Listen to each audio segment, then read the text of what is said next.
What's up, everybody? My name is Olajide, and today I'm going to be going over the 5 steps to a conversation. So when it comes to actually going to a business and conversing with customers, there's actually 5 steps that you need to take in order for you to actually get through that. Right? Step 1 is introduction. Step 2, qualifying questions. Step 3, breakdown or presentation. Step 4 is a rehash, and step 5 is a close. And today I'm going to actually break down what those steps actually mean. Right? So the first step when you actually walk into the business is introduction. What does that mean? It's saying your name, who you are, what you're doing, and why you're there.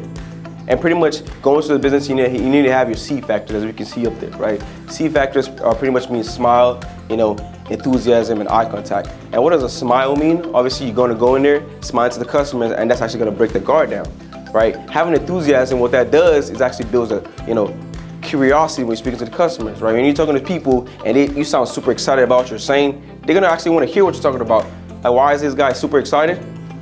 Like, what does he have to tell me? Right? It creates the curiosity. Right? And the third thing is eye contact. That builds trust. Right? There's no way you're actually speaking to somebody and not have eye contact with that person. That's horrible.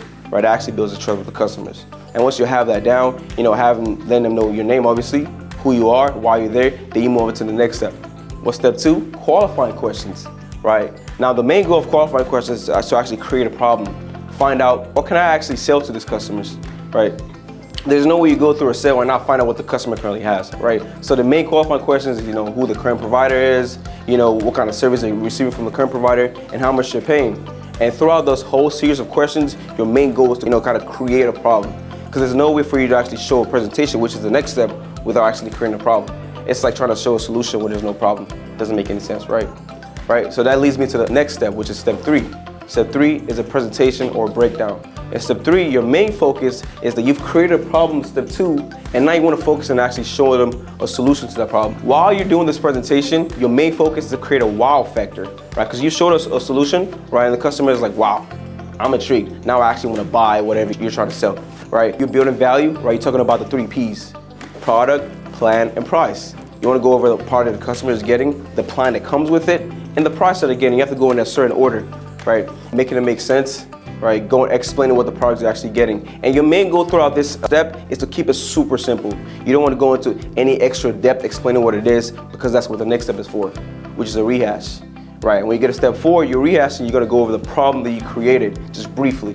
Whether it's the internet price being too high, whether they're having problems with the internet speeds or whatever that is, you want to briefly go over it again and reiterate the solution that you had for that problem. So which is why I was like, in the step prior to that, you don't want to go into that with a solution, because you're just going to repeat it again. So step 4, main focus, remind them of that pain. The pain that you created, remind them of that pain, and then go over the solution again. And right after that, the most important of them all is a close.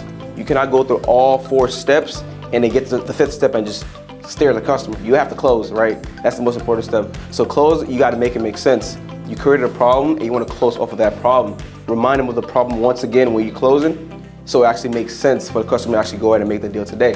Obviously, apply it back to the customer's needs, right? If it's going to benefit the business, you want to mention that, right? And then you make that make sense at the end of it. And then the last thing that you want to make is to ask for the business. How do you ask for the business? Ask for anything relevant to the sale, like a phone number for the business, right? Like email, tax ID, whatever it is, you always want to ask for that. And that wraps up the 5 steps to a conversation. Thank you guys for actually listening. Check out our next videos. Bye.